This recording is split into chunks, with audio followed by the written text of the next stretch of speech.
Hey everyone, I'm Megyn Kelly. Welcome to the Megyn Kelly Show. The Senate unanimously agreeing to pass the House-backed bill forcing the Justice Department to release the Jeffrey Epstein case files with some notable exceptions. It's on its way to President Trump, who has done a complete 180 and now says he supports the release of the files. But get ready for the spin from the left, who are working overtime to shift the narrative entirely. Plus, Joy Reid.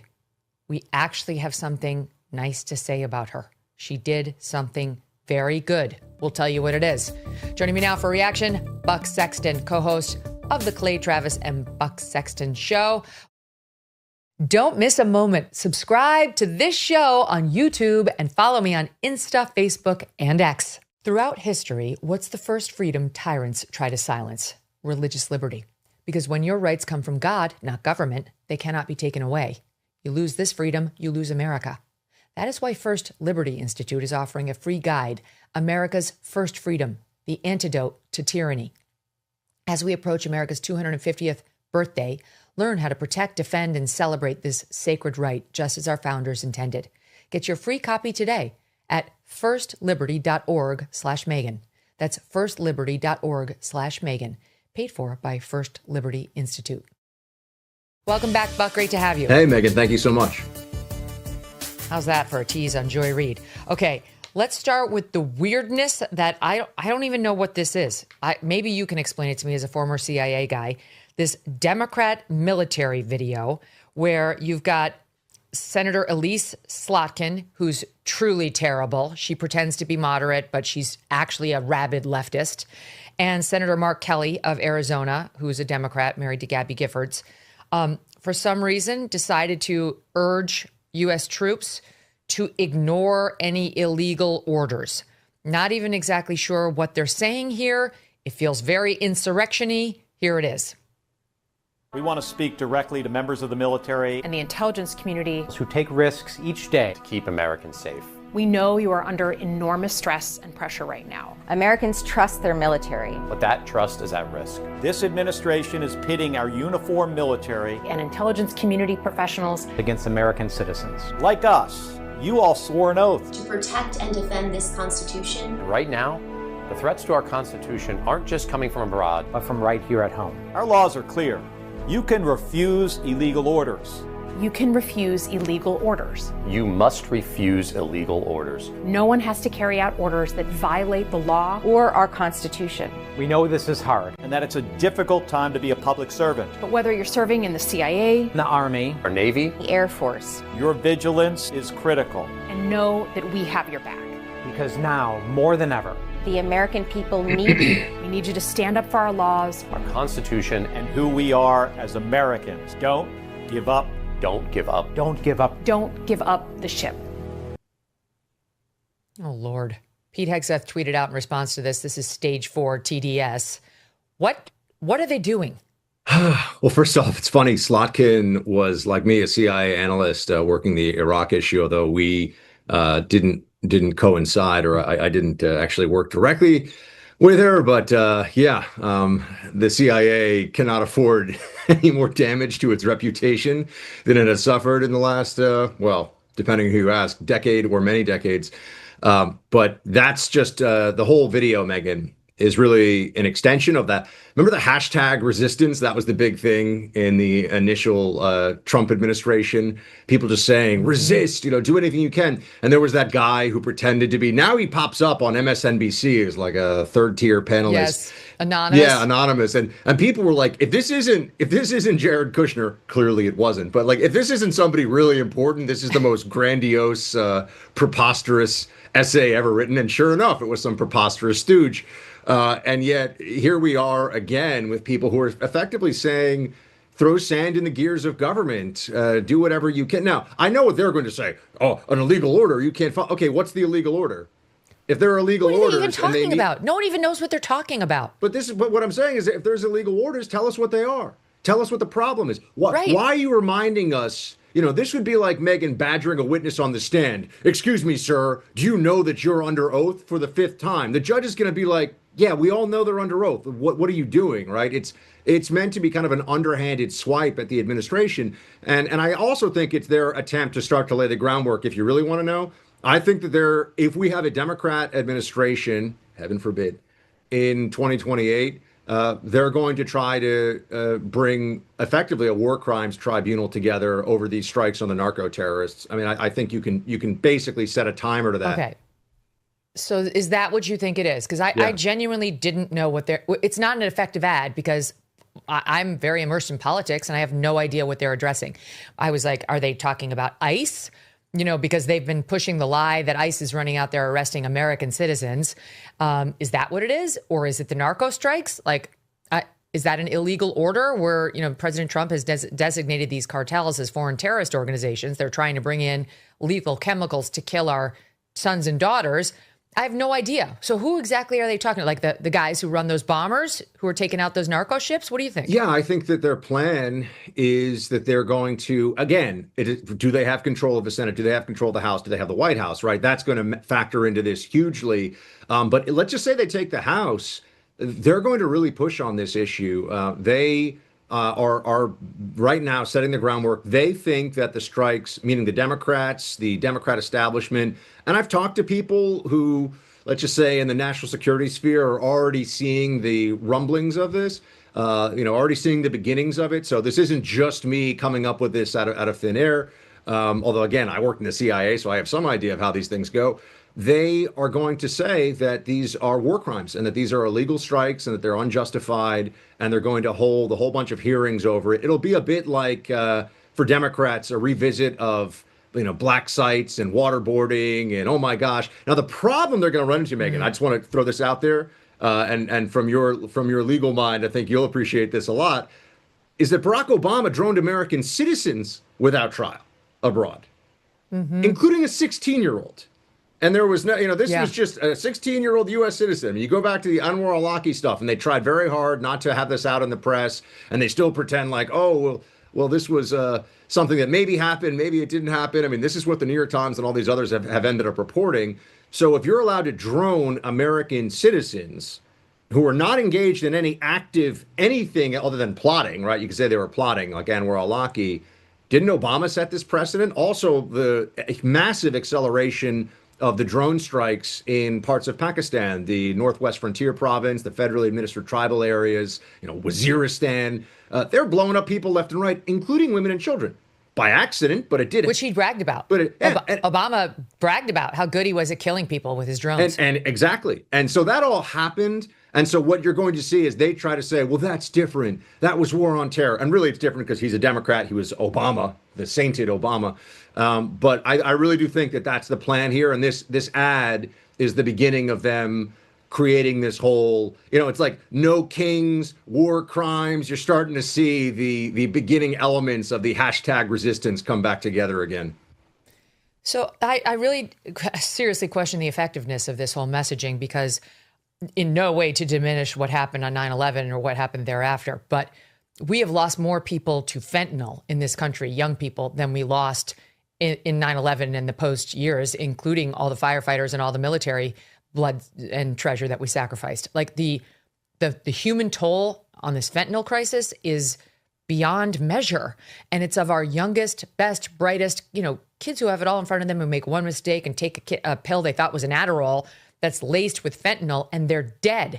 And that is what Trump is trying to get at as these Venezuelan drug ships try to come up to America and elsewhere from south of the border to poison our children. Like, find me the American who's got a long list of sympathetic thoughts on those drug boats and thinks they ought to be allowed to come here, and then we'll just see if we can catch them. Who the hell has sympathy for the people driving these boats to our border? I think there's much broader public support, quite honestly, for these strikes than the Democrats anticipated. And on the human toll, I have a dear friend, I believe you know him as well, Megyn, Stephen Yates at the Heritage Foundation. He lost his daughter 2 years ago to fentanyl poisoning, and he was having to deal with that just last month, the anniversary of losing his daughter. And when you understand, when you're near somebody who suffered the direct human toll, the unimaginable loss of a family member, and as you rightly point out, Fentanyl is not marijuana. It's not cocaine. This is a different thing. This is far more addictive and far more deadly than any other substance that's been part of the war on drugs ever before. And I sat in a meeting years ago with a attorney general and a bunch of his staff where they were discussing the use that the cartels make of press machines to make it seem like the fentanyl pills that are sold on the street look like the actual pharmaceutical stuff that people will take sometimes. So you think you're taking a Xanax, to your point about poisoning, but it's actually made in some vat in a lab somewhere in Mexico with Chinese precursors. And it kills the person who takes it on the first dose because there's no dosage control because it's from the cartels. But they make it look like it's from Big Pharma because people think that's safer. So that's the level of deviousness here. That's what's happened to so many Americans, and we're losing so many of them.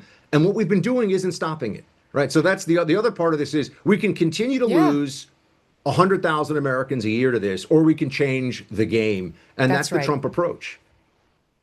That's so right.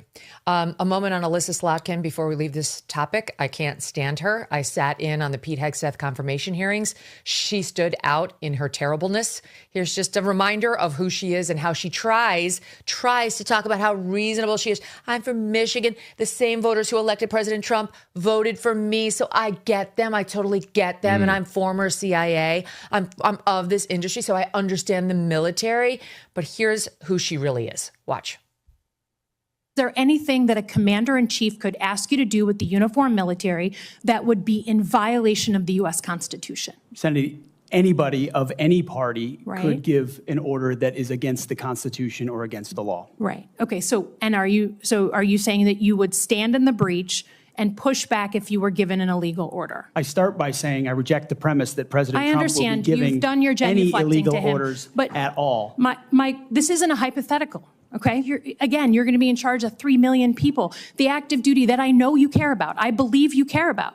So have you been in conversations about using the active duty in any way, whether it's setting up in detention camps, policing dangerous cities? Have you been involved in any of those conversations? Certainly, I have been involved in conversations relating to doing things this administration has not, which is secure the southern border. Sir, I get your filibustering. I get it. She's so annoying. Yeah. She's so self-aggrandizing and congratulatory.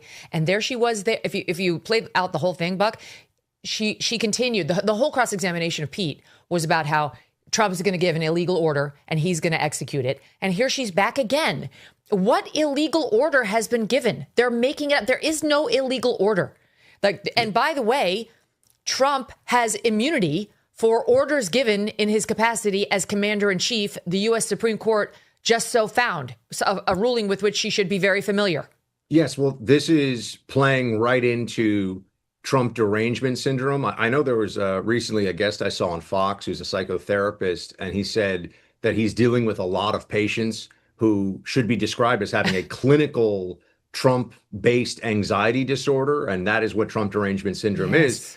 These people are not rational. They don't care what's actually happening. And the Democrats are able to mobilize them and keep them in this state of frenzy by these insinuations. And that's what this is. Would you follow an unlawful order from Donald Trump? It's like, what's the unlawful? As I started out saying, what's the unlawful order? Where is he? This is the administration. We don't know. Yeah, this is the administration that every time some grandiose Obama or Biden or maybe even Clinton appointed judge decides to usurp the executive branch for himself, this administration goes, all right, we'll see you in court. We'll deal with this again. We'll go to appeals. We'll go to the Supreme Court. We'll do what we have to do. These are not the actions of someone of an administration that doesn't care about the rule of law and that isn't doing things as they're supposed to be done, despite whatever the Democrats tell themselves and how frenzied and maniacal they get on this issue. So this is really, it's just they're bad dying faith. to be the victims. Yeah.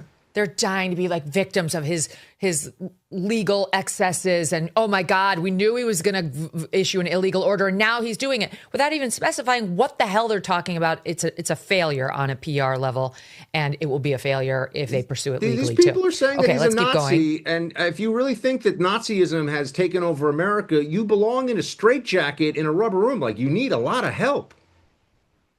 I mean, literally, Mark Levin was calling me a Nazi 2 weeks ago. That term is grossly overused. Whoa. It is a joke now. And because of fuckers like him, they've taken a term that has actual teeth to it, and they're working on diminishing that one too. It used to be a leftist tactic with the word racist and bigot. Now it's a right-wing tactic by guys like Mark Levin, who have lost it, actually truly lost it, and need, in my view, psychological help.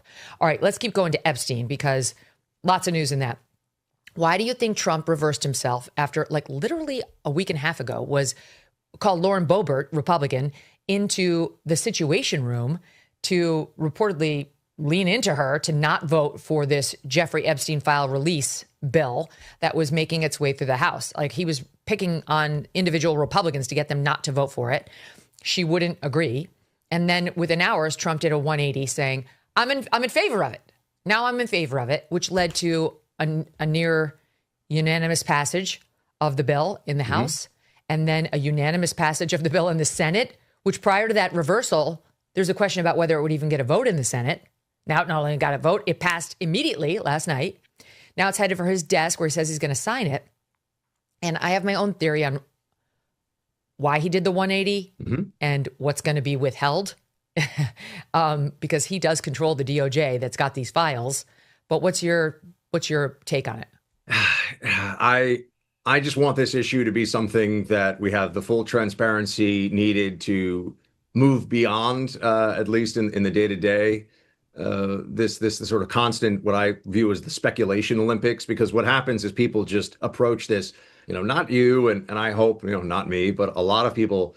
It's just an opportunity to try to create some fable where Donald Trump is actually at the center of this and he's a bad guy.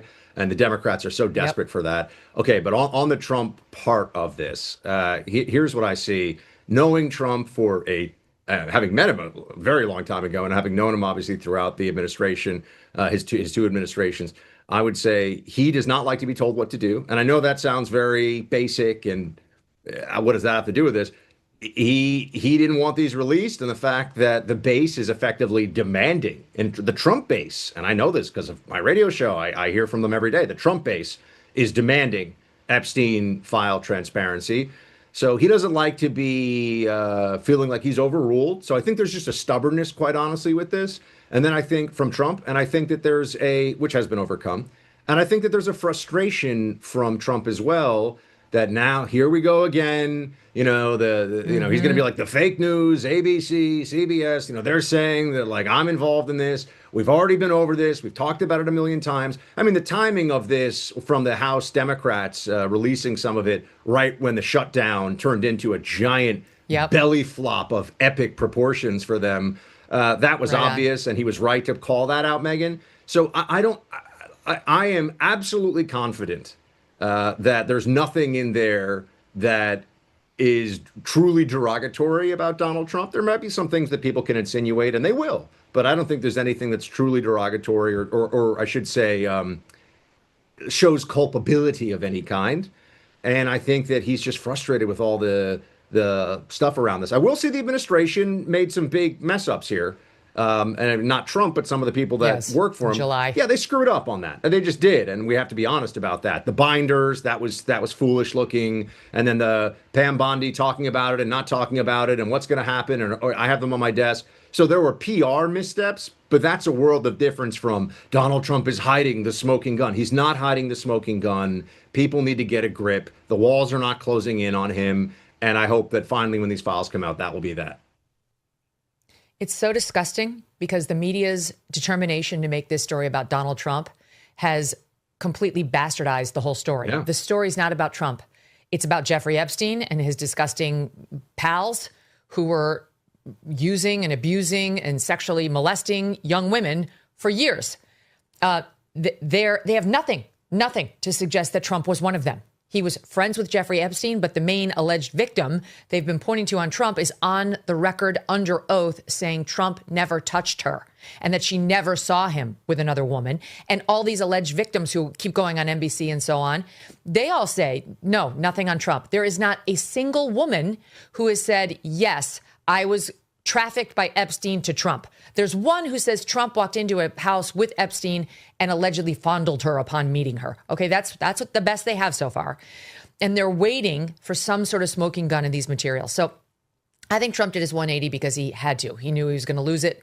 Like the Republicans were determined to vote yes on this. His base was demanding so it too, Megyn. Finally, his base was like, no, we need this. And so he said, okay. But he doesn't mind flipping the bird to his base. You know, he's quick to remind them, I'm the boss here.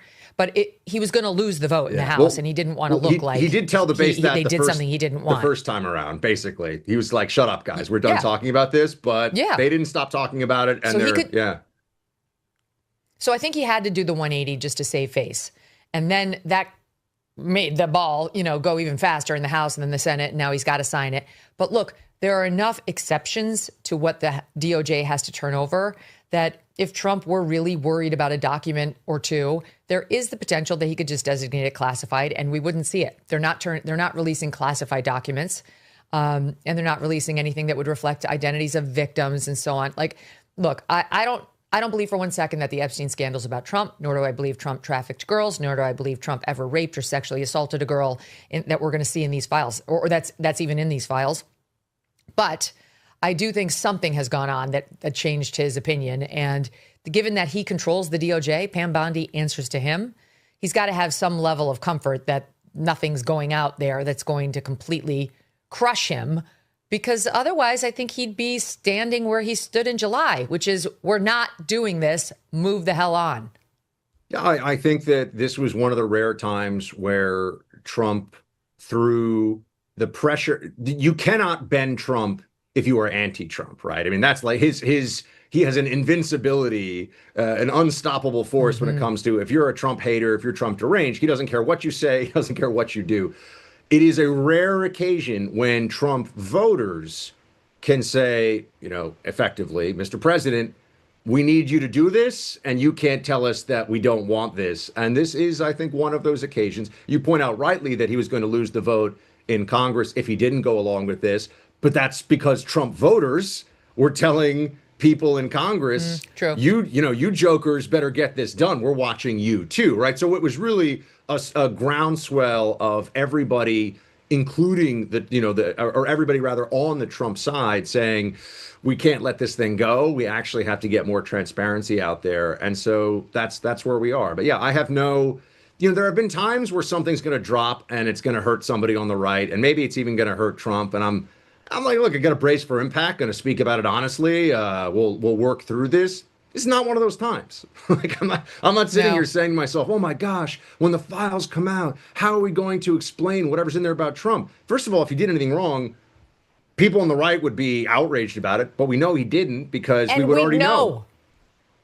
We'd know. Who ran the DOJ before Pam Bondi? Merrick Garland, who tried to put Trump in jail repeatedly. The thought that there's something in the DOJ back pocket that would totally incriminate Trump is a Democrat fantasy. It's not going to come true. Let's keep going, because there's other Epstein news, including this. She's not a congresswoman because she's from the Virgin Islands, which is a territory, not a state. So, but her name is Stacey Plaskett. And it's come out that she was texting with Jeffrey Epstein while she was conducting a congressional hearing. She was cross-examining Michael Cohen, taking his suggestions on exactly what he should ask Michael Cohen in the best way to set up Trump and get Trump, and it was just all after it was clear that he had pled guilty to solicitation of prostitution with a minor, which, as I always remind people, is not a thing. If you're soliciting sex with a minor, you're raping somebody. There's no consenting for a minor to prostitution. Minor prostitution is not a thing.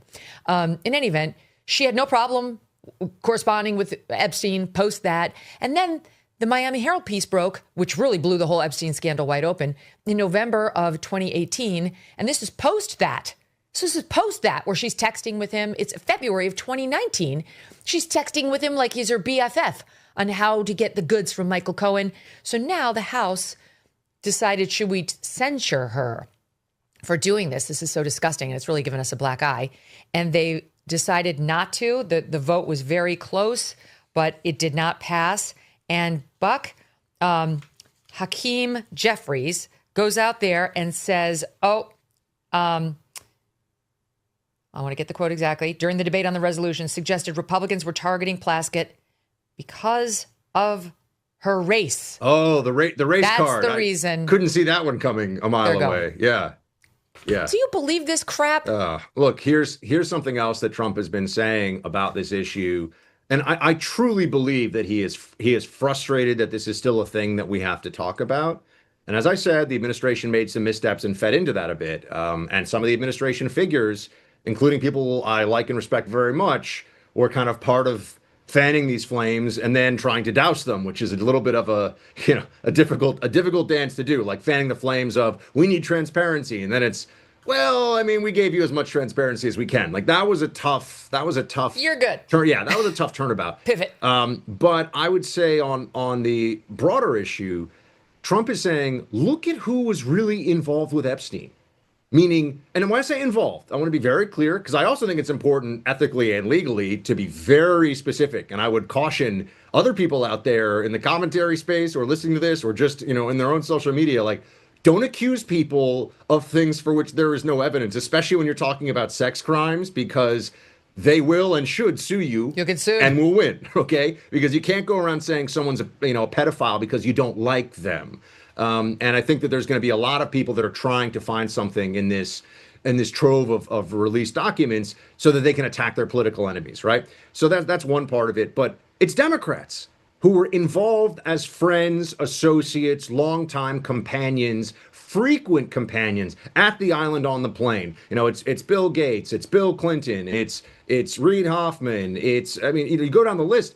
These are all Democrats. Larry Summers, who's just with the CCP, daughter, the Chinese Communist Party. That's an amazing story, by the way, that isn't getting more attention. Larry Summers, one of the senior most, really the Treasury Secretary, in a sense, of the Democrats over the course of like 20 years. He's trying to seduce the daughter of a top Chinese Communist Party member and is like passing pronouncements on U.S.-China policy. And he's already married and he's going to Jeffrey Epstein for advice. You would think that would be could you imagine if that was a Republican? Imagine if that was like Ted Cruz instead of Larry Summers, like a big figure on the right. And like a nervous, perverted little schoolboy being like, Jeffrey, is she a prostitute? Jeffrey, what should I do? Jeffrey, this is all post the scandal. Yeah. Like he, just like Plaskett, knew full well what Epstein had pleaded guilty to, was being accused of. They didn't care. Larry Summers kept his relationship going with Jeffrey Epstein well beyond that Miami Herald report. He didn't care. And just as a reminder to the audience, the Miami Herald report blew open the number of victims who had come forward, alleged victims, back in 2008, when he pleaded guilty to those two crimes, but that there were literally 36 young women who had come forward saying, me too, me too, me too. And so that broke in November of 18. And still Larry Summers and Plaskett and a long list of others were like, no problem for me. Larry, it's me, Larry. Jeffrey, please help me figure out my love life. Keep going. Yeah. How did Jeffrey Epstein get such a hold psychologically over some of these incredibly powerful, influential, and wealthy men? And I really do mean that as a question. Very good question. I know there are. Yeah, same. Yeah. I know there are a lot of possible answers, but I do think we should get closer to the actual answer or answers on that, because to your point, this guy was the Treasury Secretary and he's acting like just some like weirdo buffoon on this issue, going to Jeffrey Epstein, who's a convicted, at this point, convicted sex criminal. Like, I don't... He's on the sex offender list. Right, he's on the sex offender list. I mean, I always remember Christopher Hitchens had this test. He's like, is someone too gross? He's like, well, if you're sitting down at lunch with somebody and they say, I did a couple of years for tax evasion. Do you finish the lunch? Yeah, I mean, you shouldn't evade your taxes, but you paid your debt to society at, tax evasion. He's like, if you sat down with somebody and they said, I had, committed like a violent sex crime or a underage sex crime, do you finish the lunch?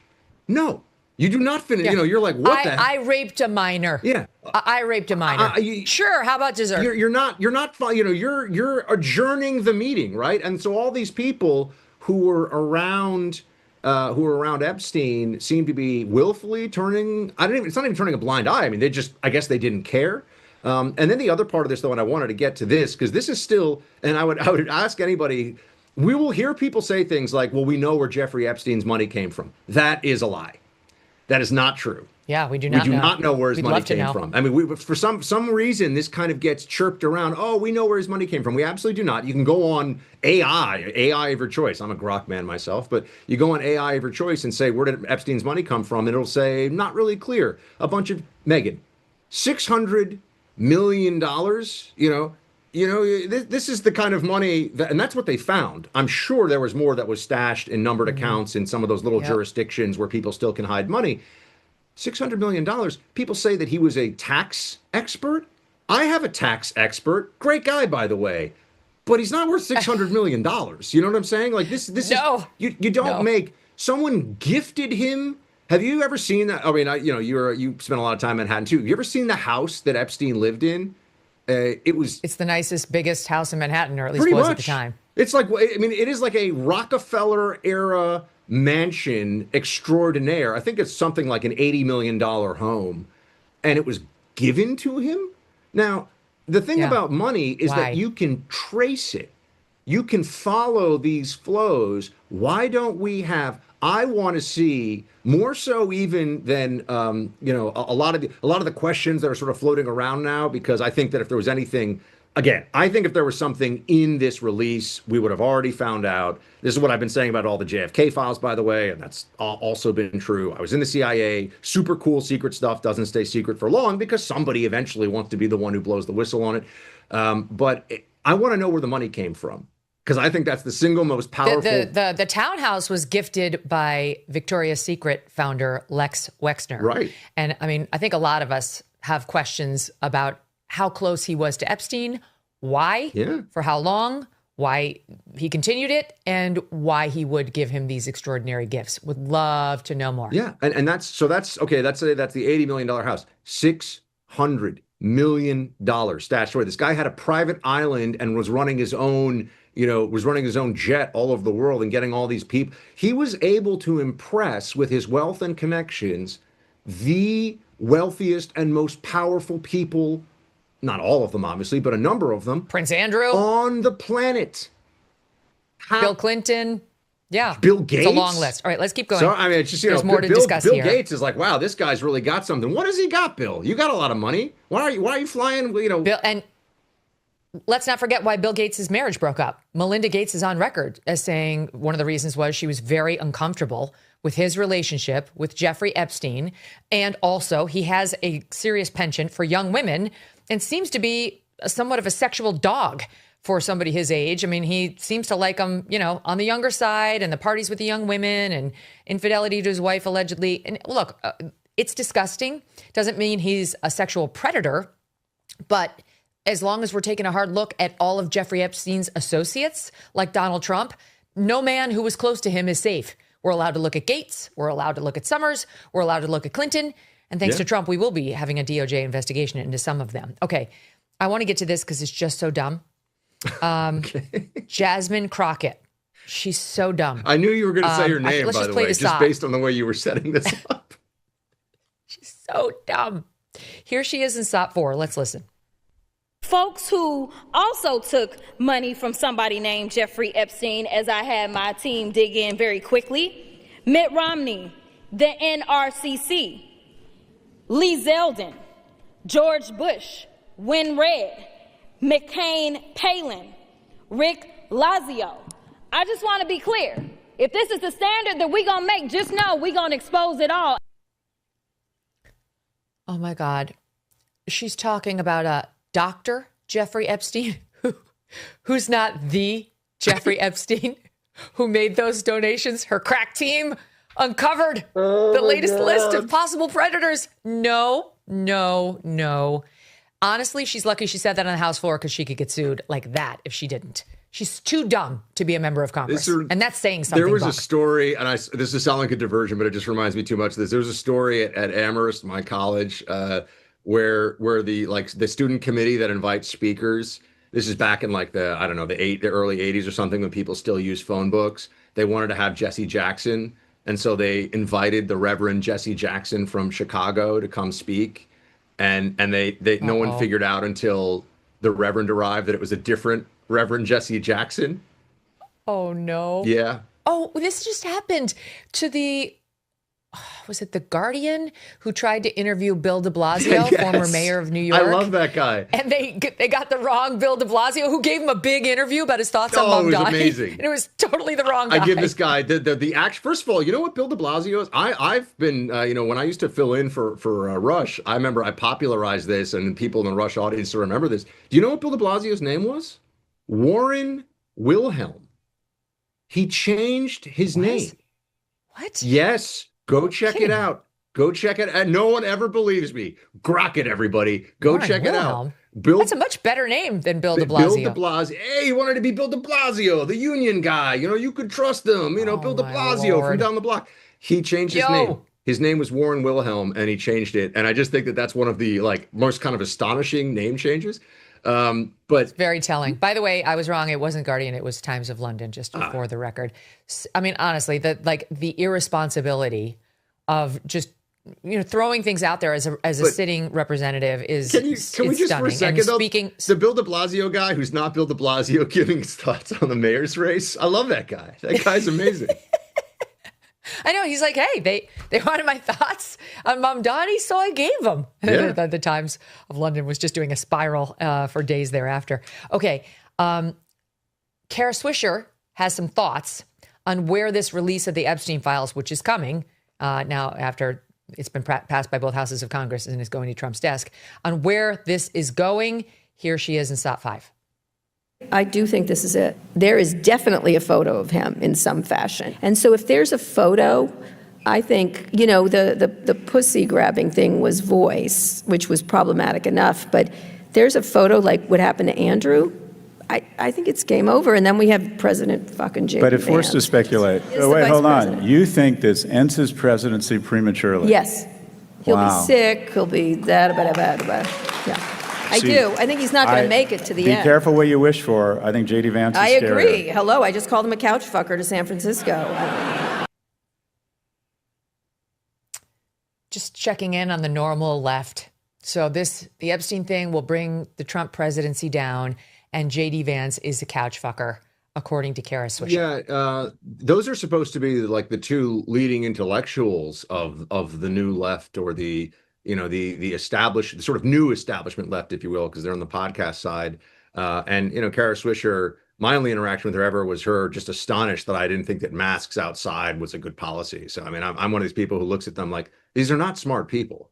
I mean, they maybe they have the... She's really hateful. Yeah, really, really nasty. And I would say on the Trump thing, I mean, what does she want to bet that this doesn't, this is, I wish we could start doing this now, right, where I just say, you know what do you want to put up? How much money do you want to put up that there's no photo of Trump? It's not going to end his presidency. But Megyn, the problem is the Democrat audience has been so conditioned for, oh my gosh, we finally got him, that anything that isn't, we finally got Trump, doesn't get attention. In fact, people get angry at those who will say, look, guys, let's think about the midterms. The country's not actually on fire. No, you can't say that as a Democrat. You have to say that Trump is Hitler. You have to say these insane things.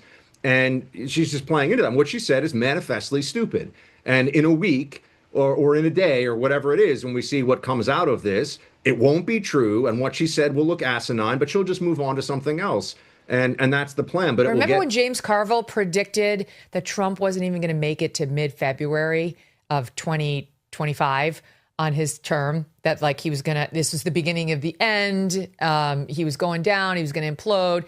It was like these hardcore Trump deranged Democrats who are in the public eye, issuing opinions for a living. You know this too, Megyn. They view it as dropping. Let me finish. Yeah. They view it as dropping little dollops of cocaine on the tongues of their listeners, right? Like, I'm going to give you like an upper. I'm going to make your serotonin surge with exactly what I know you want to hear. And it's just so opposite of the business we're supposed to be in, which is speaking hard truths and like staying in the field of reality. Yeah, they take this all very personally because, and I think that always has to be remembered, the anti-Trump media lost. He beat them. He defeated them, not just in getting elected the first time, but even more so in getting elected the second time when they had the full force of a corrupt and senile presidency and its DOJ henchmen and all of the establishment Democrat media arrayed against Trump to stop him from becoming president.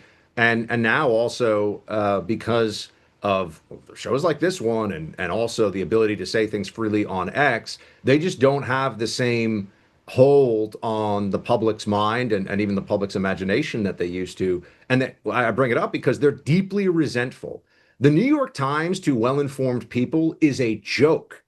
It is not an objective entity. It is not fair. It is not taking the approach of journalism. Yeah, it says things that are true, but that doesn't mean that it's doing so in order to spread the truth. It also says a lot of stuff that's absolute crap and that it's dishonest, just like CNN, fundamentally dishonest about the mission. The mission is not to inform the public in a neutral way about what matters. It is to program the public based on a previously set ideology and orthodoxy that if you don't adhere to in any of these newsrooms or on that podcast, whatever it's called, you're a bad person and they will shun you and they will kick you out.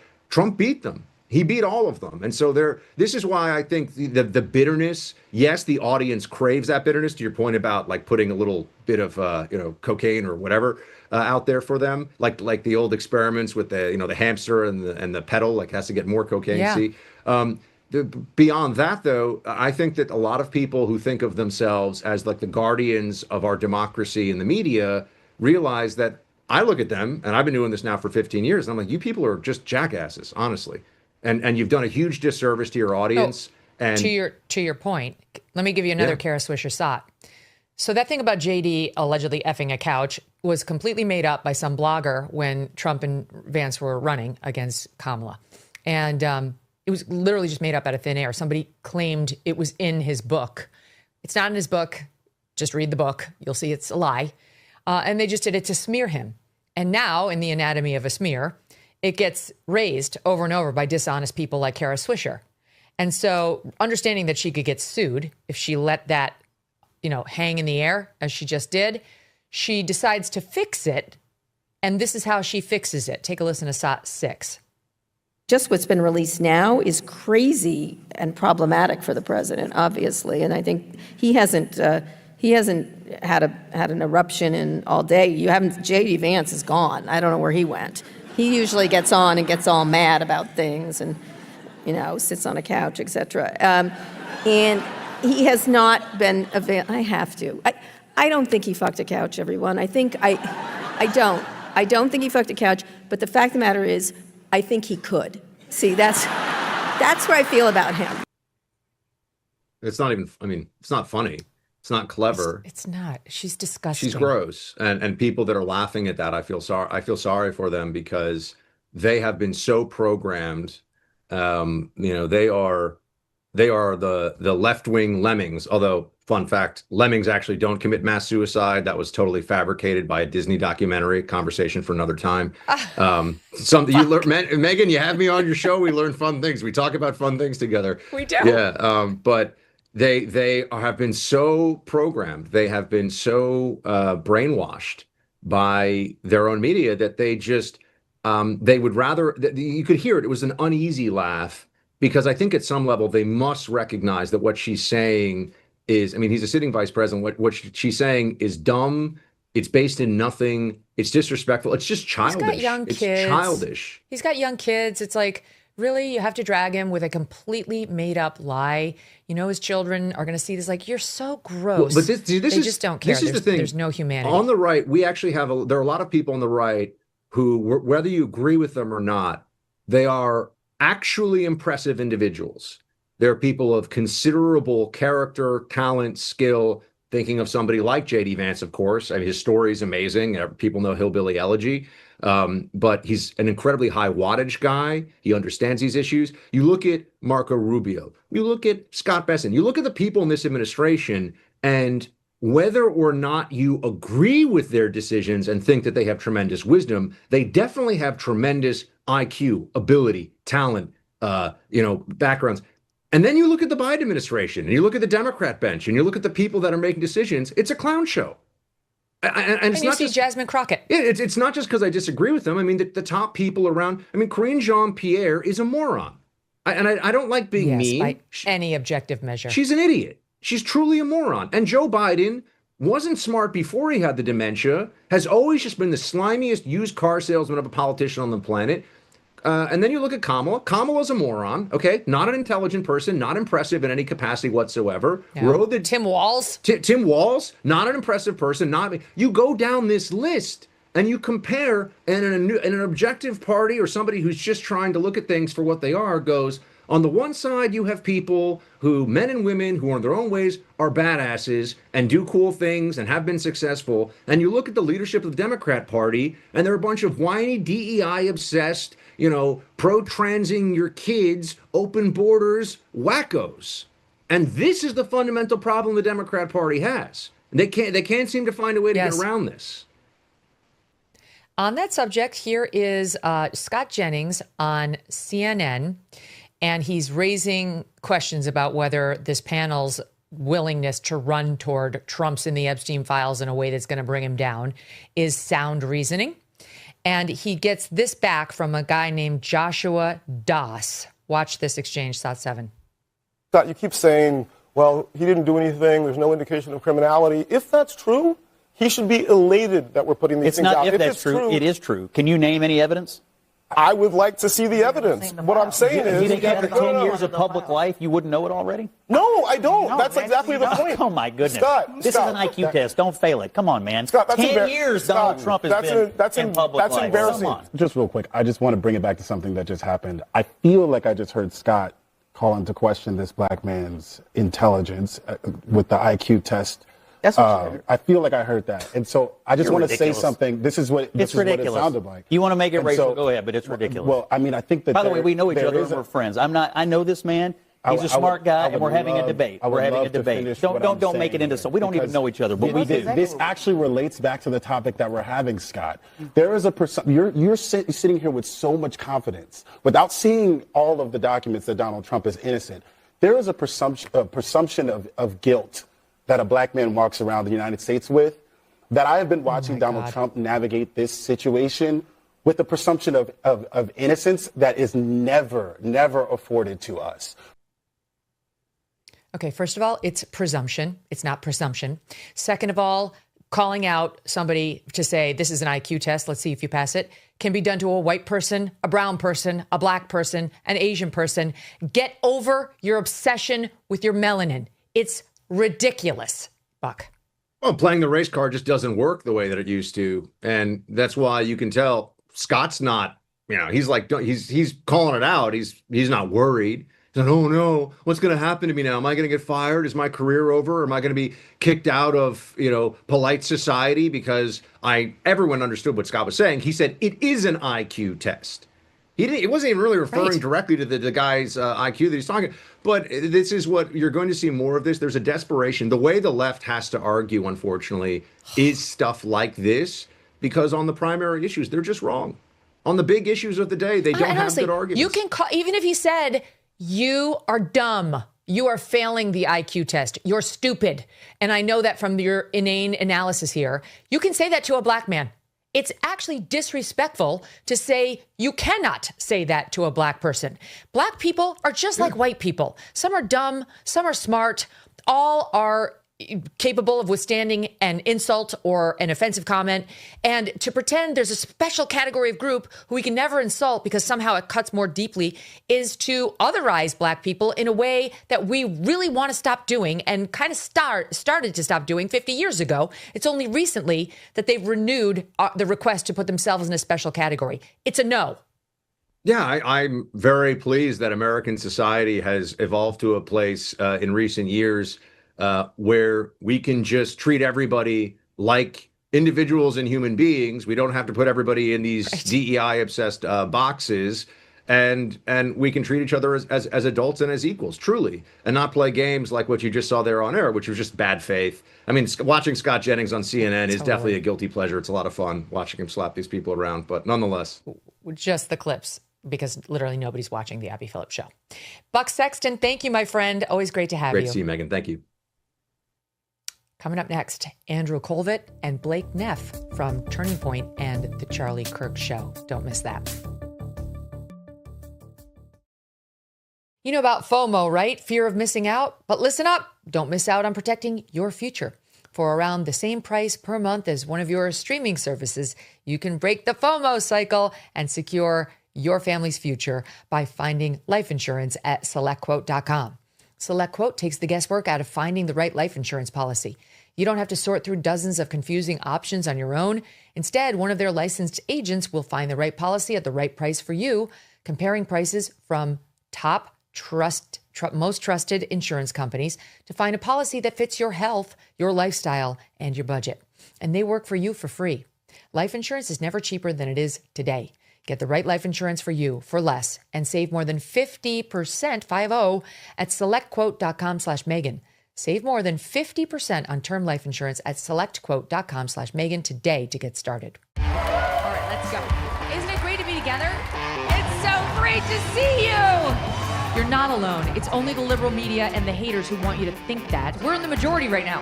We're from Chicago. We flew in just for this. I was like, we have to go. And then after what happened to Charlie, I'm like, we definitely have to go. Don't miss your last chance to be part of the Megyn Kelly Live Tour.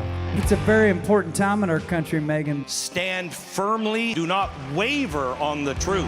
Next stops, Bakersfield, Anaheim, and the grand finale in Glendale, Arizona, featuring special guest Erica Kirk. I really genuinely feel like it's more important right now than ever, for all the reasons. And it took courage for all of you to come. The biggest thing we can do is be unafraid. So go get your tickets right now before they sell out. MegynKelly.com. Presented by Y Refi and SiriusXM. Now we're joined by two first-time guests at the center of the conservative movement with Turning Point USA. There's been some insane hate that Turning Point has received on college campuses recently, and we are going to get into more of that on today's news. Joining me now, Andrew Kolvet. He's a TPUSA spokesperson. He is and has been executive producer of The Charlie Kirk Show, along with Blake Neff, also a producer of The Charlie Kirk Show. Guys, welcome to the show. Great to have you. Thanks, Megyn. It's an honor to be here. Thanks for having us. Oh, it's wonderful to see you both. Last time we were actually together was when I was sitting on your set with you guys talking about Charlie, and we saw each other at the memorial, but last time I saw you up close and personal. So it's great to see you. Yeah. I have to start with something joyful. Okay, we're going to start with something super joyful. I think this is going to make us all happy, and it happens to relate to a woman named Joy. In this case, Joy Reid, who, believe it or not, you're going to applaud. Listen to SOT 13. I would be disturbed. I'm telling you, I would be alarmed. I'm alarmed enough when I see a woman with her dangling boobies. Yeah. If I saw a penis in the ladies' locker room, I would freak out too. This is nothing against trans anybody. What it's saying is, if I turn around and I see a penis in front of me inside of the room, I would probably go to management and say, wait a minute, why is there a naked man in this room? Because just the world we live in, just from a safety standpoint, and just from a privacy standpoint, so I can see why she would have gone and reported to management. There's a man naked in the band. Now, if they clarified and they said, well, trans, okay, but I think they should take her concerns also seriously. Because if she's uncomfortable, does she not have the right to be at least uncomfortable with this situation, is what I'm saying. Okay, I know that I don't want to overstate it, but this is kind of a watershed moment. She's talking about Tish Hyman, who got kicked out of the Gold's Gym in L.A. because she objected to a trans person being in there walking around in full frontal nudity, she alleges. And by the way, the guy was a domestic abuser, convicted of breaking a woman's jawbone in a compound fracture. I mean, you know the kind of force that would take, a dangerous guy.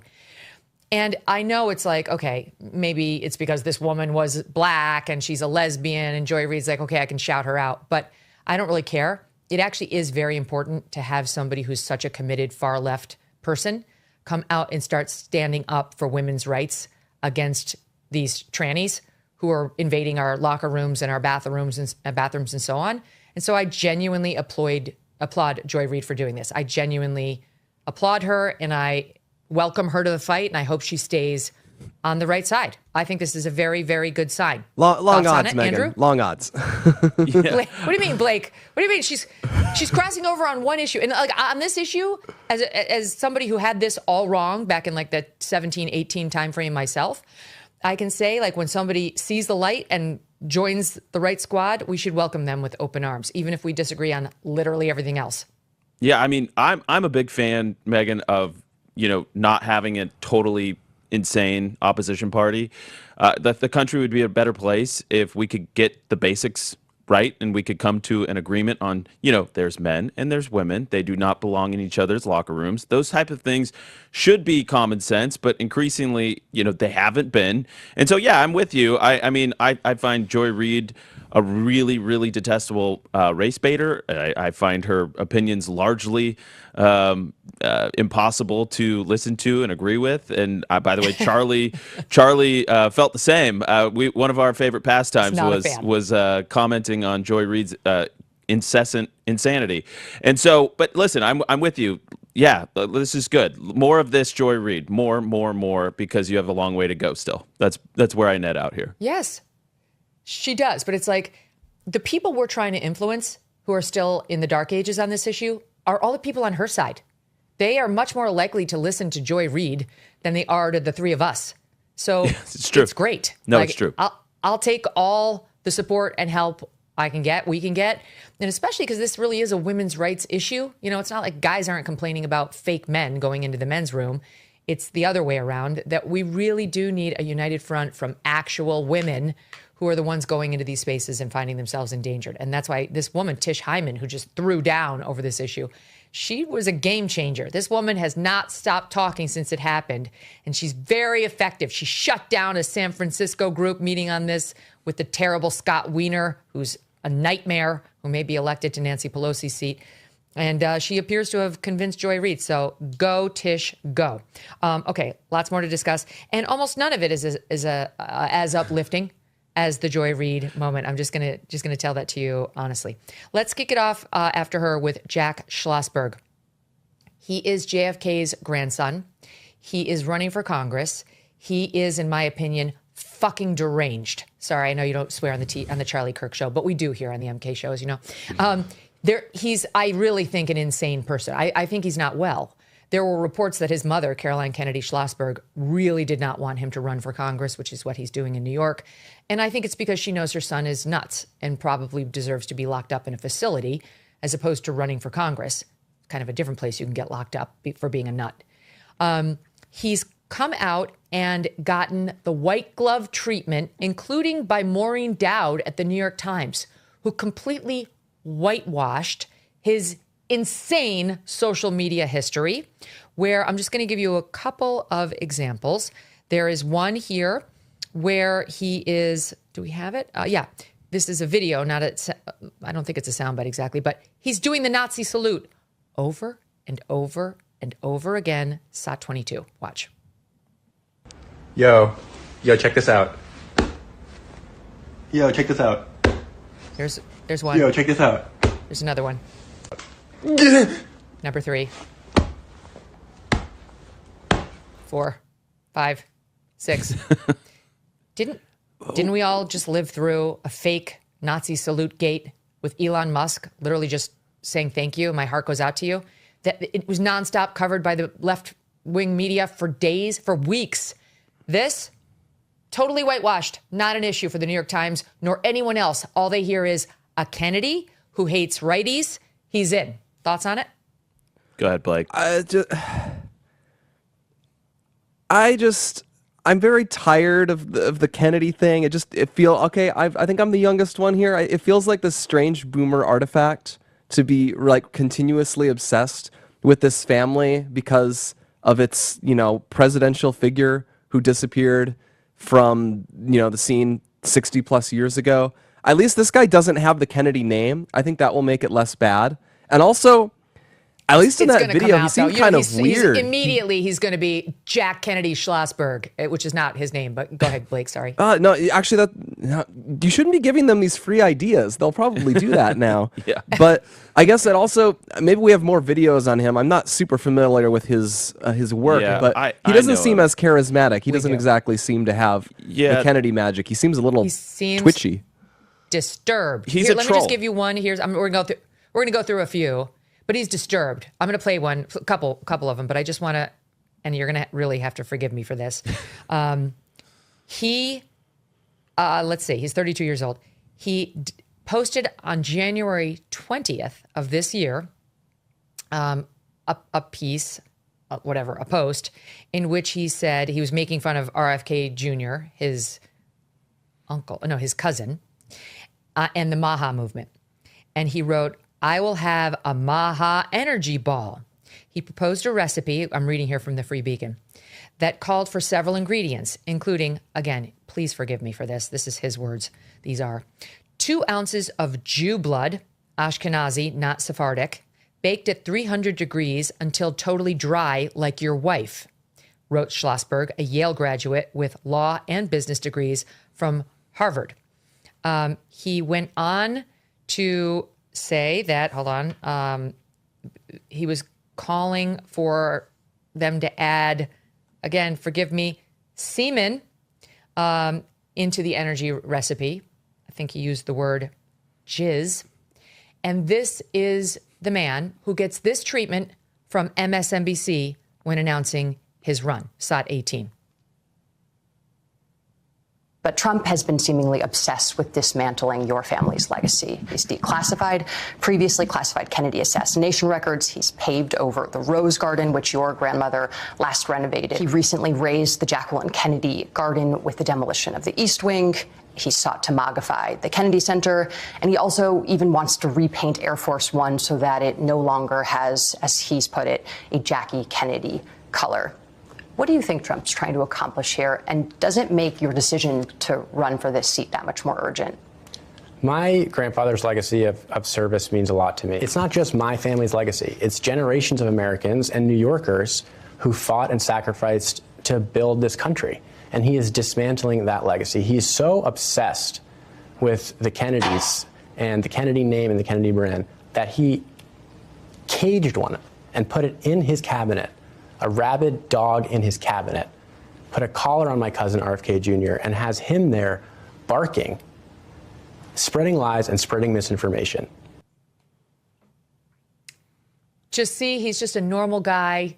She's like basically licking his feet, and they're going to try to whitewash this guy, his Nazi salutes, his comments about Jews, his comments about semen going into your average Maha energy drink, his constant mocking of very prominent women on the right, including yours truly, his bizarre, weirdly sexual, half-naked writhing that he's put on camera multiple times because he is deleting all of this from his social media feed as fast as humanly possible.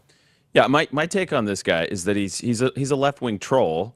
I will tell you, he's wildly popular on social media, at least before he deleted, I guess, his TikTok account. Our team here kept telling me how popular he was on the left with young people. So he's got this kind of shock jock troll persona. But here for me, yeah, he's crass. He's completely out of bounds on so many things, Megyn. But here for me is the real deal breaker for him. The way he's treated Bobby Kennedy Jr. has been completely, I believe, disqualifying. I genuinely cannot stand a person that would throw his own family member under the bus like that. He has no regard for any decency or etiquette or decorum, no class when it comes to how he's dealing with Bobby Kennedy. And I find that beyond the pale, candidly. I cannot imagine doing that to one of my family members. I would have disagreements with them, maybe, yes, and we would deal with those in private. But the way he's treated him, calling him a rabid dog and barking for Trump, you and I both know, Megyn, that he joined the Trump administration willingly. He saw an opportunity to advance things he's very passionate about, the Maha movement, and President Trump has honored that promise. And so I would think if you ask Bobby Kennedy, he's going to say he's really excited, really happy with the opportunity he's been given, that Trump put him at the head of HHS, and to have one of his own family member, and the entire Kennedy clan, by the way, it is an artifact of years past, and they've totally lost their shine. And for just to see how low they have fallen, it's like each generation gets continually less impressive, and he's just the latest iteration of that. It's really sad because America would do well to have proud families that we can look up to as models, as exemplars of the country, and they're just completely debasing the brand. Yeah, they are not one of them. I'm old enough to remember, Blake, when the Democrats had a complete meltdown saying that Trump had mocked a reporter who has a disability in that clip where Trump kind of does this with his hand and he's like imitating a reporter. Trump denied that he was mocking a disability, but they still raise that as evidence that Trump is a bad person. Here's Jack Schlossberg talking about his own cousin who has spasmodic dysphonia, which is why RFKJ talks the way he does in SOT 20. Hey, everybody, I'm trying to figure out the right present to get Donald Trump for the inauguration. So I found a really rare animal and killed it, and I'm going to give it to him. So we no longer care about Nazi salutes, and we no longer care about mocking people with disabilities. We definitely don't care about misogynistic attacks on women. What do they care about? Just the fact that he was attacking, as you note, his own relatives stands out because obviously Trump can be pretty combative. But one thing that always stood out to me is Trump had his sister who was a federal judge and was appointed by a Democrat, and they never really went out of their way to bash each other or hate on each other, and Trump actually respects, surprisingly, some like old-fashioned decorum about how you're supposed to behave. And that even that has like fallen by the wayside, and it's a perfect encapsulation because the left will write those essays, how you should disown your uncle who says bad things at Thanksgiving, how you should break off all contact with your family member, a hugely popular piece of advice that people on the left will give each other. Oh, if your parents are MAGA, they're toxic, cut them out of your life. I saw one that went viral the other day where it was someone saying, I'm so disgusted by one of my family members. I think it was his brother. He and his wife are MAGA supporters, but I can't break contact with them because I don't know how to drive and they drive me to my doctor's appointments. You know, the cognitive dissonance going on there is so extreme, and I guess now that sort of thing is primed to get into Congress. Megyn, to your point, the fact that the left-wing media is going to whitewash it, they are willing for a Kennedy to do anything to help get him elected, to make him a big star,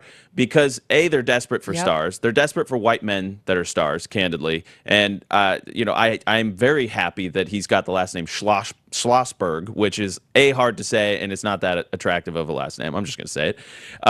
And he doesn't deserve the name Kennedy. But they are willing to do whatever they can and throw out all their standards, all the same high bar that they would hold a conservative to. They don't care about that because what they ultimately care about is about power. They care about getting Trump. This guy's going to be a rabid dog to fight Trump. And by the way, can I just say in that one clip, Megyn, that I have never perceived or observed that President Trump is obsessed with the Kennedys or dismantling the Kennedy legacy. I don't think I've ever even heard him talk about it. One of the best things about that, actually, I want to hit is they're describing the Kennedy legacy, and the Kennedy legacy is like architectural features of the White House, the color pattern on Air Force One. It is the most superficial elements of a legacy. You'd think, what would a legacy of the Trump administration be? It might be a secure border. It might be radically changed foreign policy. And then the Kennedy legacy is, the East Wing of the White House, which needed to be expanded until suddenly getting rid of it was, I think they called it the heart of America, the New York Times did. Yeah, it's basically Jackie Kennedy and her amazing style.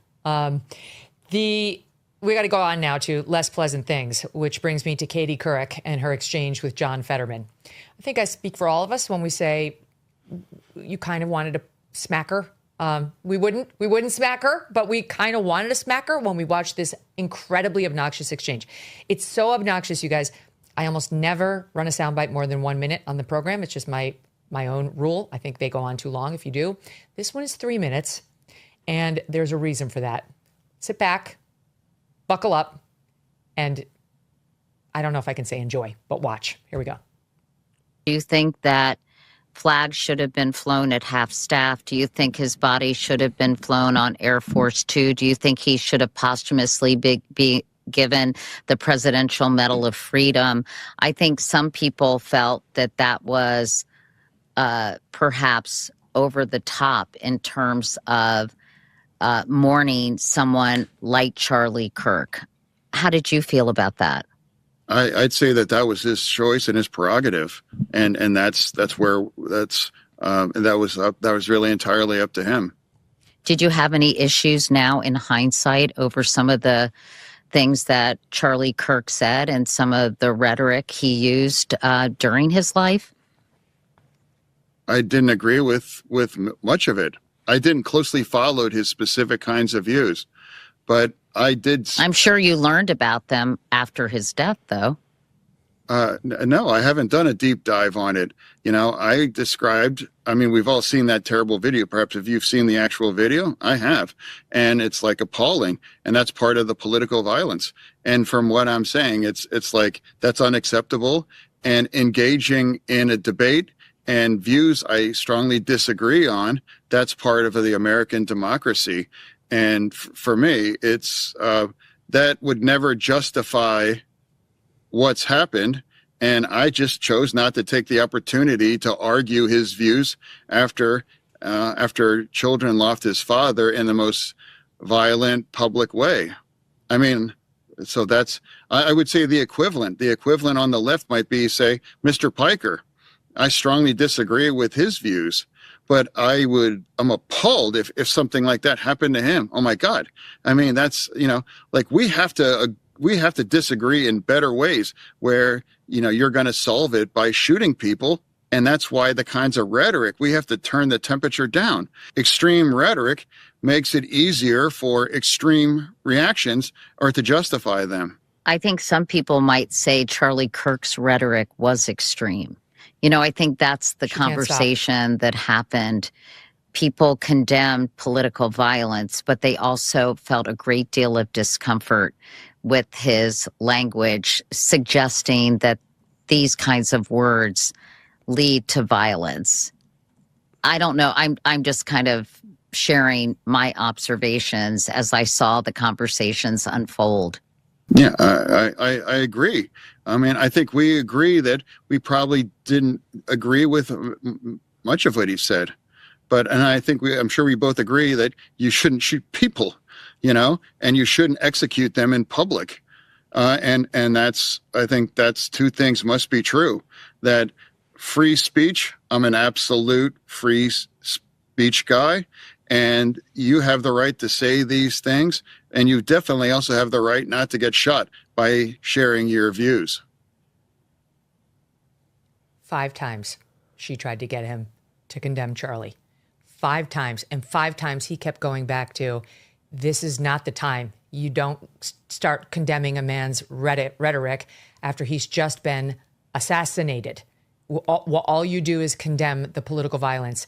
And she couldn't stop herself. And then she ultimately ends by suggesting, quote, these kinds of words lead to violence. Unbelievable, her insensitivity. What do you make of it, Andrew? Yeah, I mean, she's doing the meme. Like, she's doing it where she's like, you had this coming. She's suggesting that Charlie Kirk had this coming. And that something that he said was somehow justified the shooter's actions. And I find it appalling. I find it really disgusting. And the fact that she's so out of touch, and by the way, you got to say, like, the redemption arc of John Fetterman is truly remarkable. I actually tweeted about this. I said, thank you, John Fetterman, for the moral clarity here. We need more of it. Again, I go back to what I said earlier, Megyn. I am very pro having a non-insane opposition party in this country. And it's like, we've got John Fetterman. It's like, he's the guy. He's the guy willing to like take the barbs when it comes to a number of issues. But I just find it really appalling. And this was an observation Charlie used to make all the time. It's like you take these people out of the box, like, you know, the TV set, you know, whatever, Katie Couric's former career, and they fail time and time again. They become uninteresting. They be exposed for the frauds that they are. You are one of the ones, Megyn, that has been able to grow and expand, and I think even become more popular, getting outside of the system, outside of the network system. And you've done it. You're one of the few. Most people, they kind of branch off and they try and do podcasts and stuff like, and they totally expose what hacks they are and how uninteresting and unimpressive they are. And Katie Couric is sadly one of those people. It's amazing, her hate, Blake. You listen to him, you know, he's like, I chose not to argue his views right after he was killed so violently. You know, we have to disagree in better ways. His rhetoric was extreme. People felt a great deal of discomfort with his rhetoric. She just can't get past Charlie's words, which first of all is wrong factually, but second of all is irrelevant when the man's just been assassinated. Well, no, but she wasn't saying it. She said some people might say that his rhetoric was extreme. I hate that. Okay, you're not on network news anymore, Katie. You don't need all of this extremely fake neutrality, which you also deliver in this weird little vocal fry voice. It's so grating. It's so aggravating. It's so played out. If you think Charlie was extreme, if you think he deserved it, just say it, Katie. Other people have said it. Other more popular people will say it. And just this fakery, this fraud nature of it is one of the most aggravating aspects. Well, can I also say, Megyn, that, you know, we did a whole episode on the Charlie Kirk Show debunking most of the viral kind of lies that were going around about Charlie, especially from leftists, right? And so I'm sure she consumed some of those, and she didn't see any of the context that some of those clips were taken out of context. They were cherry picked. They were edited to make them look so egregious. And it's like we are living in two different algorithms. And so like I want to like shake her and just be like, Katie, there's more than what meets the eye. You obviously are believing lies about Charlie and smears against Charlie that Who cares? Yeah, like totally. You take Don Lemon, okay? He and I don't get along on anything. He's attacked me many times. I've attacked him many times. He's a human being on this earth. I pray for him. I don't want anything bad to happen to Don Lemon. God forbid. If God forbid anything were to happen to him, I would never run to the camera and talk about his rhetoric. There is absolutely no excuse for political violence against a pundit. Why, are you kidding me? And even to have the discussion so soon after Charlie died, it's so disrespectful. And what it's telegraphing is she favored it. At some level, she liked it. It's not totally dissimilar from the Jack Schlossberg conversation. The reason they're whitewashing all of his terrible comments is they liked them. They enjoyed them. Well, they want him to keep doing it. And by the way, Megyn, it's whitewashing on purpose. And this is why I got so upset about the Jimmy Kimmel thing when he lied about who killed Charlie, because he tried to make it out to be some MAGA supporter or whatever.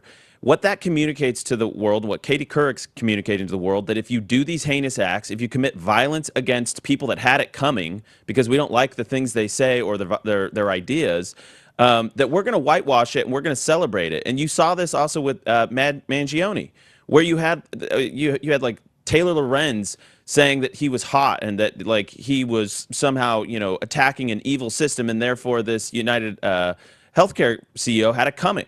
This justification and this media whitewash that comes in after the fact, I think is just as damaging in some ways, if not more, because it's sending a signal to a bunch of crazy people that we're going to celebrate you, we're going to laud your actions in this public way if you do these heinous acts. And that's truly disgusting. And it's like Blake and I used to say it in the immediate aftermath. It deserves repeating. It's like, let's make political assassinations taboo again. Can we do that? Can we do at least that? Yeah.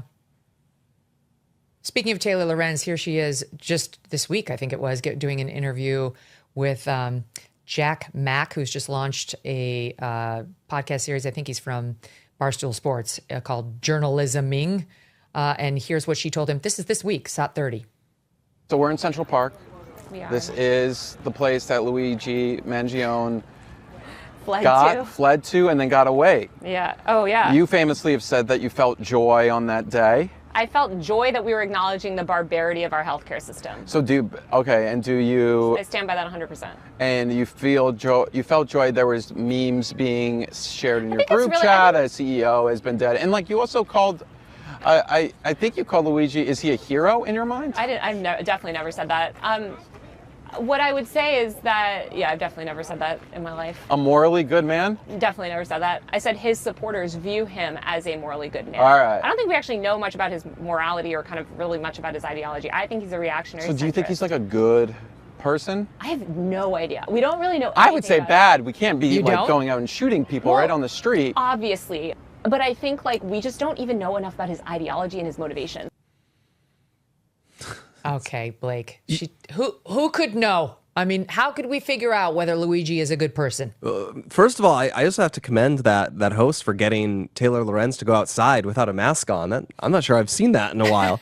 But also, the big picture, and the thing that overlaps with Katie and so many of these others who justify what this happened, there is nothing more toxic and more damaging than telling people you can be cruel, you can do evil things, and actually it's not a bad thing. It's actively a good thing. You should feel righteous while doing it. You should actually feel bad if you don't do it. And so much of modern leftism is essentially about deliberately stoking that, stoking envy, stoking hate, stoking outright violence, and saying these things are actually good. And we'll see that boil over sometimes. It's why I think the October 7th terrorist attacks were so evocative for so many people, because you saw BLM groups in Chicago just overtly praise people going door to door, murdering civilians, murdering children, and saying that was a righteous thing. You should feel awesome that happened. And you'll see it here in America. You saw that during the Floyd riots in 2020. You'll see it. I mean, you see it with Luigi Mangione, and of course, you're seeing it with the man who allegedly murdered Charlie. That they'll take a completely heinous act, a completely indefensible act, a thing we all know is heinous and indefensible, and say it is heroic, it is good, and that's really intoxicating for people. Mm-hmm.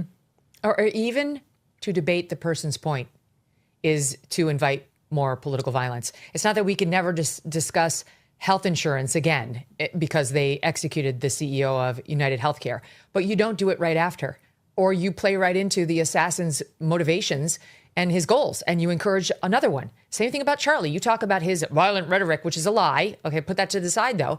You started talking about, like, what did Charlie stand for? What did he say right after he's assassinated by somebody who hated his views? You play right into it, and you encourage more of it. Not to mention Hunter Biden, who I'm sure you guys saw this, but he's got thoughts on Charlie's murder. Here is what he said in SOT 23. That is the narrative that is being spun by the right. I can think of another one that this kid, if it was this kid, was a graper. And he is a Nick Fuentes acolyte. They want to create chaos. And so it didn't matter whether you shot Charlie Kirk or whether you shot the Charlie Kirk's equivalent on the left. And I don't know who that would be. Probably someone like Hassan Pico. Yeah. So so there's an answer. He wasn't necessarily shot for his beliefs. He was shot because he was one of the loudest people speaking out there. I don't know why Charlie Kirk was shot. Candace Owens says Charlie Kirk was shot because he was about to disavow Israel. Okay, I don't know why Charlie Kirk was shot, but I do know this: it's only served one group of people. Charlie Kirk's death. MAGA. Unbelievable. His death only served one group of people, MAGA, which frankly is the Jimmy Kimmel comment in a different dress. It's the same thing. Like, this is something that's serving the MAGA wing. So, like, let's take a closer look at who actually murdered him. Wink, wink. Who stood to benefit? That's really what he's doing there, Andrew. Yeah, and it's, first of all, yeah, it's untrue. And I encourage the whole, like, tendency of the left to say that all of these political assassins, except for, I guess, Luigi Maggioni, are of the right, right? This instinct is bizarre. It's crazy to me. I encourage everybody in your audience, Megyn, to check out a guy named Turkey Tom. He did a deep dive on some Discord chats that were. We did. Yeah. Okay. We did check that out. Okay. Good. We almost went to air with it, but we couldn't shore it up to the point where we were comfortable with the reporting. Yeah, but he did a deep dive on Tyler Robinson and his weird furry trans lover. And I've been credibly informed, Megyn, that those are authentic, and so feel free to keep diving into them because I believe that they are authentic, and it's a real window into the weird LSD, THC vaping, incessant drinking, alcoholism, furry fetish, paranoid schizophrenia of this world that they were inhabiting, with furry fetishes and all kinds of stuff. It was this black market HRT. So this was a very bizarre world that they were living in. And so for Hunter to kind of wade into this water I find it confusing. I don't actually know what he's getting at. But secondly, Megyn. I'm telling you what he's getting at. He's pulling a Jimmy Kimmel. Yeah. I don't know who killed Charlie. Maybe it was this group. MAGA is the one who stood to gain. Well, they're the ones, quote, benefiting. It's a clear implication that this guy was MAGA and was trying to help the MAGA movement by having a martyr. I mean, that's obviously what he's suggesting without having the balls to actually come right out and say it. Yeah, well, exactly. And it's funny because if you're actually in right-wing circles or if you're paying attention to any of the conversation online, everybody's worried about the infighting or the fractures within the conservative movement in the wake of Charlie. This has not benefited MAGA. Charlie was such a force of nature for MAGA, that keeping the coalition together, keeping the disparate tribes singing from the same hymnal, if you will. So it doesn't make any sense. But yeah, to your point, they want to whitewash it. They want to make it look like political violence is a thing of the right, and they want to look like there was some grand conspiracy here. It's really disgusting, and I'm glad you showed me that. I had heard about this clip, but I hadn't seen it yet. This is my first reaction to it, but I find it really, really disgusting, this tendency to do it. Same. He really should have resisted the urge, and the podcast host should have resisted the urge to join in, which is what he did. All right, stand by. We're going to take a quick break, guys, and we're going to be right back. There's a lot more to cover. Andrew and Blake, stay with us. This holiday, while others are chasing the rush, find your sense of calm with Peak. Peak is a luxury wellness brand powered by rare plants and cutting-edge ingredients, offering the perfect remedy for the season's hustle and bustle. Their science-backed botanicals, minerals, and vitamins support metabolic function, immune health, sustained energy, and radiant skin. Peak is proud to introduce Sun Goddess Matcha, an organic ceremonial superfood blend that redefines your daily ritual. Crafted from the purest tea leaves, it provides a smooth, sustained energy for a calm mind and a radiant glow. This ceremonial-grade matcha is 100% organic and grown in a pristine valley, ensuring you get the cleanest, purest cup every time. Feel the holiday magic and unlock your healthiest glow with the most exciting offer of the season. 20% off site-wide for life, plus a complimentary exclusive holiday bundle. Go to peaklife.com/Megyn. That's PIQUE life.com/Megyn. This is hydration redefined. Try it and glow from the inside out. Cooking Thanksgiving is high stakes. It feels like one dried out turkey can ruin it all. I would know. That's why I love Chef IQ Sense. This wireless cooking thermometer takes the guesswork out of holiday cooking. USDA says turkey's gotta hit 165 degrees Fahrenheit to be safe to eat. Your eyes can deceive, but Chef IQ ensures you hit that perfect temp every time. Whether you are roasting, grilling, pan-searing, even smoking the turkey, it's got you covered. It could not be easier. You just insert the sensor, tell the app what you're cooking, then sit back and relax. Chef IQ Sense tells you when to flip, take it off the heat, and even how long to let it rest. No more oven peaking, no more dried out turkey, just perfectly cooked meals every time. And it works for steaks, chicken, fish, whatever you're cooking. You will wonder how you ever cooked without it. Plus, it's the ultimate gift, perfect for seasoned cooks, kitchen rookies, and everyone in between.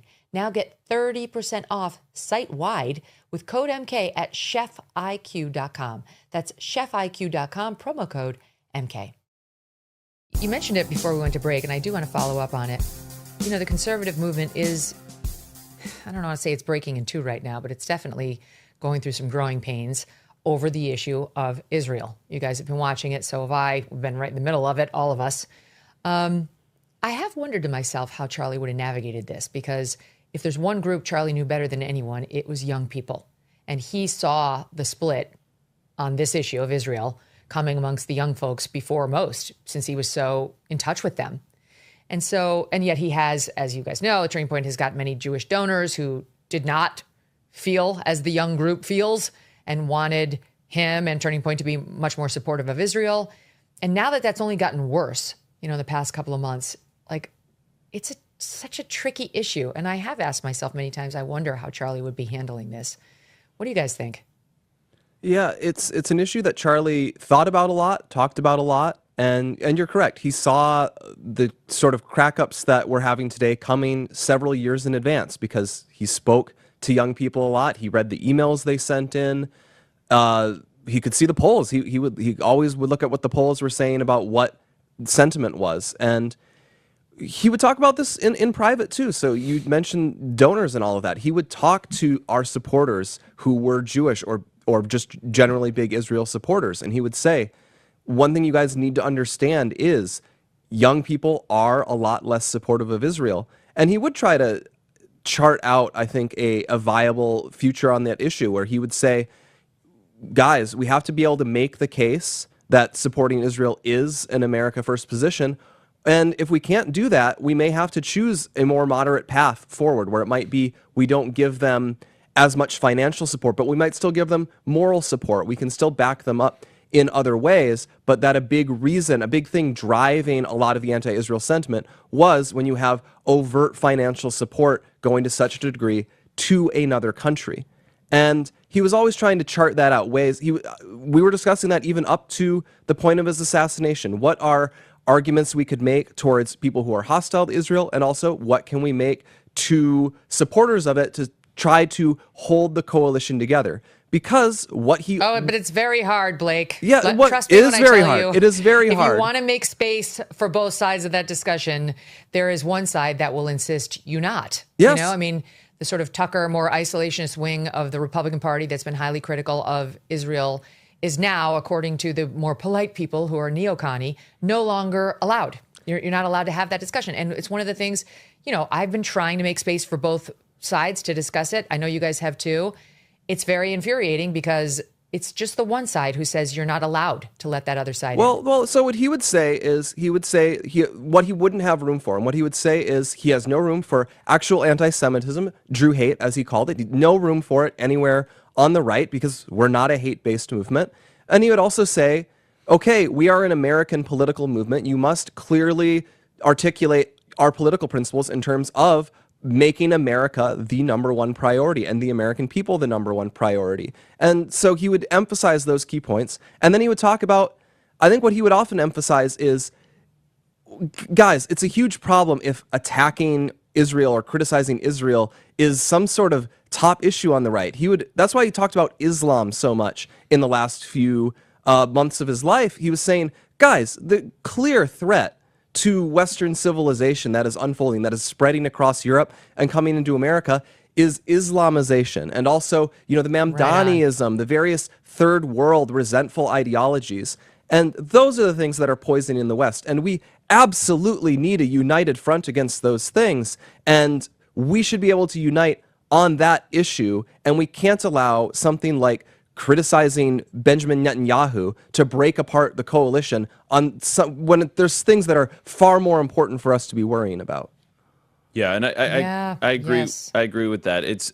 Charlie was very much, I'm an American. I should be allowed to criticize my own government. I should be allowed to criticize other governments, even if that government is Israel, right? And I think I was a part of a focus group with Charlie at the Student Action Summit in July. You were there, Megyn. And, you know, it was an interesting thing because we asked these kids, you know, what are your feelings about Israel? And these were kids from all over the country, different geographies, different types of schools, Stanford to, you know, state colleges and everything in between. And most of them were not antagonistic per se to Israel. They just wanted the freedom to be able to have opinions that, were not orthodox American foreign policy, for the last 60 years, right? So they wanted the freedom to be able to say and believe those things without being called an anti-Semite. And that was the space that Charlie was carving out, basically saying, you can have these opinions and you can still be a part of the club. You don't have to feel a certain way about Israel to be a part of America First, or be part of MAGA, or part of the conservative movement. And so that was the course that he was charting. And I think we're still devoted to that and committed to that here at Turning Point and at the Charlie Kirk Show, because we don't want to say, hey, you can be a part of America First if you feel a certain way about another country. Now, Charlie had opinions. As long as you love Israel. Yeah. As long as you totally support Israel. Exactly. That makes no sense, I think, on so many levels. Now, Charlie had certain opinions about Israel, and he would go through point by point. I actually did a tweet on this week, Megyn, about, and I showed 4 examples of Charlie working through very patiently with students their concerns about the U.S.-Israel relationship. But he didn't start resorting to ad hominems. He didn't resort to name-calling or saying that you're a bad person. It was like, hey, we're going to go point by point by point through your concerns, and I'm going to agree with you where I can. And, yeah, we probably shouldn't, have foreign involvement in the United States government. But he basically had a very morally clear stance that, listen, we are for America first, and you can have a wide-ranging opinion on this matter, and let's talk about it. Andrew, let me ask you about how Turning Point is doing, because you were updating us for a while in the number of chapters that kids have opened. There were, I think, a total of 2,000 chapters between high schools and colleges at the time Charlie was killed. And then there was a huge surge after his assassination by young people wanting to be a part of the group. Where do things stand now? Yeah, I think there was 2,200 altogether, approximately, when Charlie was killed. And yeah, we had a surge of inquiries. So that was, a lot of people were talking about that. It was 136,000 inquiries to start new chapters, or something incredible. It was just an insane number. I think at this point, the starting chapters is actually quite a tough process, but we're doing 50 a day right now. 50 new chapters are starting across the country at either a high school or a college campus every day, which, if you know the amount of work that takes to start those chapters, you understand how insane that is. And the field team is doing such incredible, heroic work, and the pulling off the tour. You have to understand, a lot of people I don't think have put this together. That field team that did those tours that you were a part of, that Glenn Beck was a part of, that Tucker was a part of, so many of these governors.